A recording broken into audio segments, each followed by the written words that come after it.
ဒီကူတင်းချိုင်းကြီးကိုတော့မသိသူမရှိသလောက်ပါပဲယနေ့ခေတ်သိပ္ပံပညာများနဲ့ပါလိုက်မမီနိုင်အောင်ကိုတိစောက်ထားခဲ့တဲ့ဒီကမ္ဘာအကြီးဆုံးပီရမစ်ကြီးဟာနှစ်ပေါင်း3800နီးပါးလူသားသမိုင်းရဲ့အမြင့်ဆုံးအဆောက်အဦတစ်ခုဖြစ်ခဲ့ပါတယ်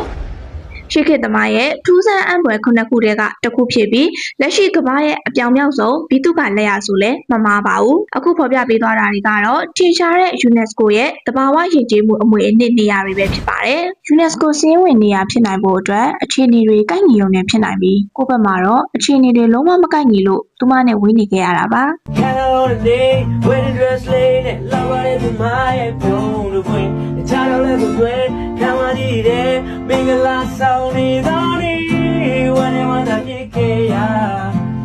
အဆုံးထိကြည့်ပေးတဲ့အတွက်ကျေးဇူးတင်ပါတယ်ရှင်။ဟုတ်မျက်လုံးကအကောင်ဝင်လို့ပြောနေတာအကောင်ဘာမှရောက်မျက်ရည်ဝဲစရာမလိုဘူးရောက်ပိတ်တာလို့မျက်ရည်ရောက်ရေကြမကောင်းဟိုပိတ်တာတော့ဖြစ်တယ်နော်လို့မှဒီနေ့မှငါလို့မှမျက်စိရနာနေ